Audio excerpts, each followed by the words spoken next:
Hello, everybody. Scott Golden here with the next installment of the AEW Women's Qualifier to determine who goes on to face Riho, or no, I can't even think of her name at the moment. The women's champion at the pay per view, Shida. There we go. But that also speaks to a larger problem. AEW does a horrible job of putting over their women in a way that's memorable. There's one segment on Dynamite, there's several matches on Dark each week, but very few of them are memorable. At least they're trying something with this international tournament deal. Excalibur is joined by Taz on commentary this week after calling the matches from Japan on his own. Certainly, I put Excalibur by himself on mute, and I did put this on mute as well, just because, I'm sorry, but Excalibur doesn't even belong near. I'd have no problem with him being on an independent show if it was like a high spots smart mark, you know, we're, we're in front of 300 people type show. But there's no way he should be associated with national television. Anyway, U.S. bracket first round match. Nyla Rose with Vicky Guerrero against Tay Conti. Meh, I'm not a fan of either one of these folks in terms of thinking that they have long term potential for the company. So their match is fine. I still don't understand what Vicky Guerrero is doing here. It's nice that they're giving her a job, but her role needs to be more defined for her to actually mean something. Obviously, Rose uses power early. Conti comes back and she wouldn't back down, so she fights pretty hard. Conti kicks uh, at the leg of her opponent, goes for a sleeper. Rose escapes and hits a neck breaker. Conti fights back with kicks and continues with the Dragon Screw. Rose turned this into attacking the leg of her opponent, targeting it several times. Hits a running splash uh, and gets a near fall. Rose locks on a leg lock. Conti strikes her way out of it, attempts a knee bar. Rose stops. Conti stays down and goes for the Beast Bomb. Conti uses a Rana to escape and hits a heel kick before running into a lariat. Conti lands in a corner, strikes and running knee. Before transitioning into judo throws, she then spikes Rose with a hammerlock DDT for near fall. Trade strikes, Rose lands an open hand slap. Conti returns the favor here. Rose escapes the Dragon Sleeper, attempting falling backwards into it. She pulls turnbuckle pad off. Tries to lawn dart her into the turnbuckle pad. Referee Aubrey Edwards is not having this. Conti tries to roll up Rose and get a visual pinfall. Edwards is late to this. Conti is backdropped onto the ramp. Met with a Death Valley driver. Rose then hits Beast Bomb for the win. I understand why she wins. I mean, I know they treated her like she was something at the start of the company. I think she's fallen off greatly. I almost would have rather seen Ty Conti win this in the sense of kind of moving things forward towards trying something new. I'm always a fan of new if something didn't work. Anyway, Japanese bracket semifinal, and I'm gonna botch names and apologize for that. Yuki Sakazuki against Emi Sakura. Sakura, I've seen a lot of second match with Sakaguchi. Anyway, not a bad match. Sakura tosses her opponent around the ring effortlessly. Sakuzi manages to hit a lariat and sends Sakura out of the ring with dropkick. Follows up with a senton, and Sakura re-enters the ring. Um, this is her student.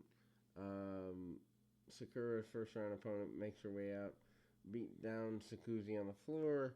Sakura distracts her and distracts the referee at the same time. Sakura focuses her attack on Sakuzi's neck and back, uses the ropes for leverage, cranks on it, stretches it, applies a Romero special, tries to dismantle her opponent's back, and then hits a double underhook and lands a high knee. in the corner. She follows up with a dragging back elbow and a Northern Lights bomb before uh, deathlocking Sakura, and Sakura lands a Vader bomb for near fall. She places her opponent on the top rope and rakes her back, and then Sakuzi had a follow up and hits a seated splash and a Rana for near fall. Flatliner Sakuzi sets up a splash, but Sakura has that figured out, hits backbreaker. Sakura then hits a twisting Vader bomb for near fall of her own. Sakuzi hits a spinning hammerlock facebuster. Sakura comes back and hits another backbreaker. They trade hard shots in the center of the ring. Sakuzi nails Sakura with a discus forearm. Sakura laughs it off, and they do a cradle exchange. Sakuzi hits a kick, and then Sakura avoids a sliding lariat and chops Sakuzi down for a near fall. She rolls through three-quarter roll, dragon sleeper. Sakuzi reaches the ropes, and Sakura hits a Stormbreaker near fall. Sakuzi's foot's on the ropes again. Sakuzi fights back with Angel's Wings, hits a sliding lariat for near fall, locks on. Crucifix pin for a 3 count. Post match, Sakura and her associates attack Sakuzi. Women's champ Shida runs out to make the save. This was fine. I mean, a lot of people are raving about it. I don't know. I guess my exposure to Japanese women has been limited to the early to mid 90s when things were phenomenally done. This is not that, and I think if you go in with an expectation that it's going to be that, you're going to be very sad. Japanese bracket semifinal, Ryo Mizunami defeated Aja Kong by countout. I was not a fan of this. I would have liked to see Kong go to the final, but that's just me. Lock up, and they do a bunch of shoulder block battle. Mizunami sends Kong to the mat. Mizunami does her taunt on the ropes, slap for extra effort along the way. Ultimately that's fine. Kong gets a body slam, misses an elbow drop. Mizunami takes advantage with leg drops. Kong barely kicks out. Mizunami applies a knee bar. Kong too close to the ropes. Mizunami continues to target the knee and strikes. And slaps the headbutt. Kong hope spot. Mizunami sends Kong back to the mat. With a chop block, Kong avoids a corner tackle, sending Mizunami crashing the floor. Kong laid out a strong right hand. Kong drives Mizunami's face into various foreign objects outside, rolling back into the ring. Kong grabs her signature trash can, and official takes it away. Backdrop drivers. Mizunami is down, and she's down hard. Kong calls for the back fist. Mizunami blocks it. Kong counters with kicks. Mizunami fires up, catches her with one, and turns it into a dragon screw. That looked painful. Lariat and leg drop. Bulldog from Mizunami gets a near fall. Locks on. Head and arm choke. But Kong fights out, reaches the ropes. Mizunami lands several more strikes, tries the lariat. Kong goes down. Kong comes back with lariats of her own, and she's able to hit a final one for a near fall. Kong goes top rope elbow.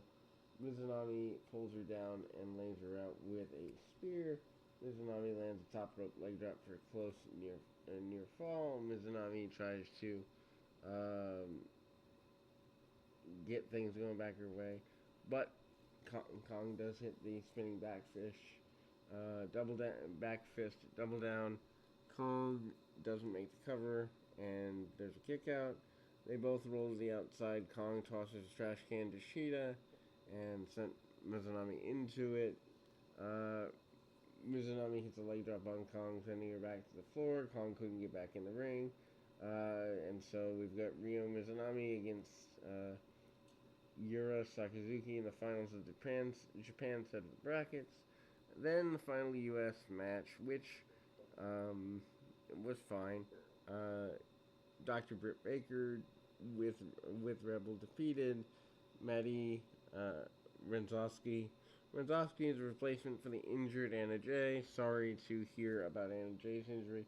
They say she'll be out 6 to 12 months. What a backslide in terms of that. Baker attacks Renzowski at the entrance, beats her down, and sends her into the barricade, chokes her before match starts. Rebel gets involved, so it's basically a 2-on-1. Sling Blade sends Renzowski to the mat right away. Baker continues to beat her down with some butterfly suplexes. Wizlowski goes for a small package, but Baker suplexes her in the middle, and then there's more miscommunication. Wizlowski hits an X Factor and a corner cross body. This match is really not good. Wizlowski is not ready to be on this level of program. He hits a snapmare and neckbreaker. Baker uses the ropes. Baker continues the corner attack, hits a flatliner into the turnbuckle, climbs the ropes, but Wizlowski stops her, lands a chops. Wizlowski goes to top rope, but misses a diving crossbody and met with an airway crash for a near fall. Baker then puts on a glove, hits thrush kick, applies the lockjaw submission victory. Baker curve stomps her for extra value. Nyla Rose and Britt Baker is set for the second round. So, tournament matches. Nyla Rose, Britt Baker in the U.S. semifinal. And then on Sunday in Bleacher Report, Thunder Rosa and Riho in the other U.S. semifinal, also announced Bleacher Report. Kuroshita, Mel Suga, and Rin Katakura versus Emi Sakura, Veni, and Mete Otash. I mean, they're trying. I don't know that this is necessary. I think they have a lot more problems than having not enough women's matches, but I get what they're trying to do and respect it. Anyway, we'll be back with more right after this.